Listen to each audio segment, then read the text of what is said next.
Come on, Piglet. Oh, no. What was I talking? Hello, Pooh Bear. Hello random person, Sab Nino here. If you didn't know, I have a special interest in a particular yellow character. Ever since I was introduced to SpongeBob, I was a fan ever since. However, I had another interest before I was introduced to the most memorable invertebrate.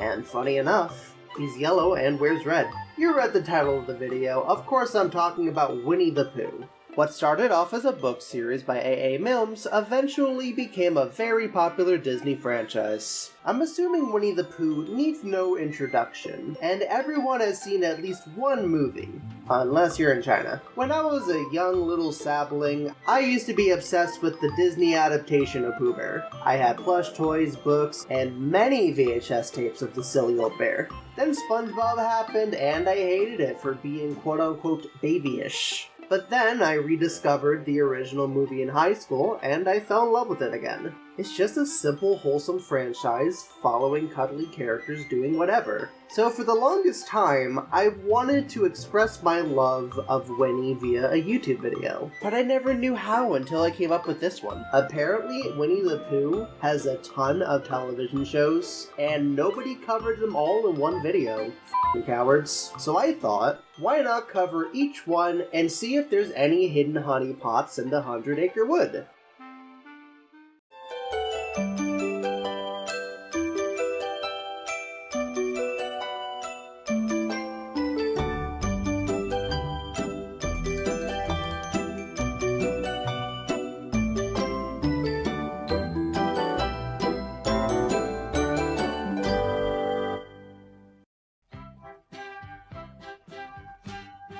The first series on this list is Welcome to Pooh Corner from 1983, back when Disney Channel was called The Disney Channel.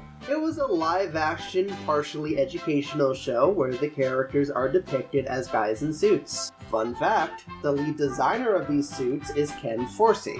Ken Forsey? The reason why I bring this up is because he went from making a creepy-looking bear to a creepy-looking bear.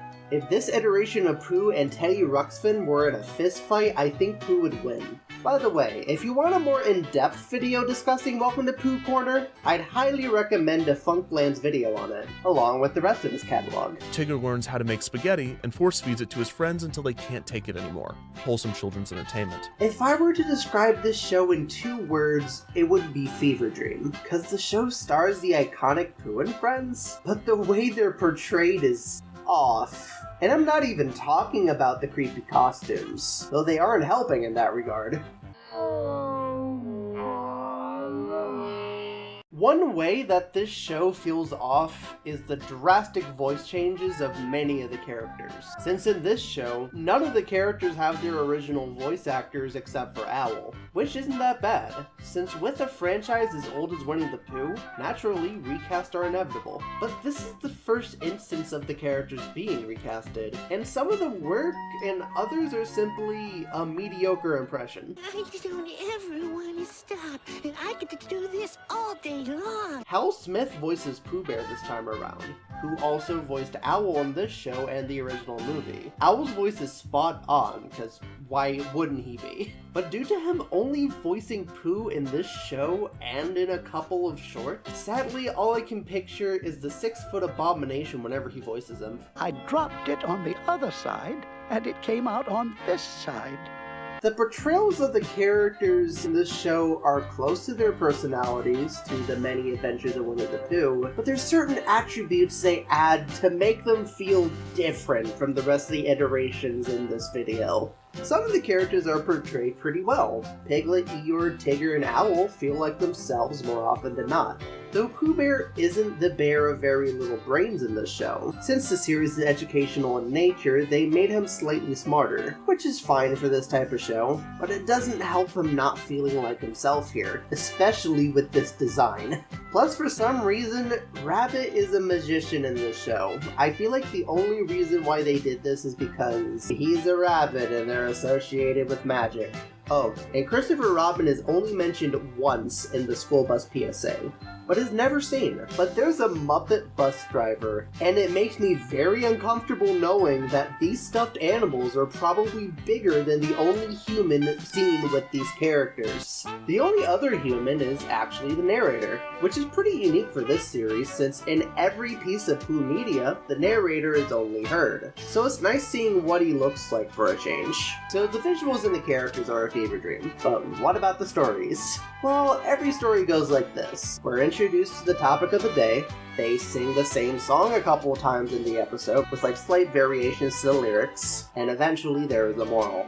Then at the end there's a song and an interactive segment with one of the characters. Maybe this is due to my shortening attention span, but these episodes feel very long and boring. Which is odd, cause it does something similar to what the films do. Have the characters talk and do what their hearts desire. But the reason why this show doesn't work as well is because the story doesn't work around the characters. The characters work around the story. And the stories aren't even that interesting to begin with. They more often than not feel like their sole purpose is to explain the story in moral, which is honestly sad. The most well-known episode, for better or worse, is the Too Smarts for Strangers PSA, and you probably know exactly what I'm talking about. The one where you hear Pooh Bear say the word private parts. Your bathing suit covers your private parts. Some strangers, the bad ones, want to hurt kids.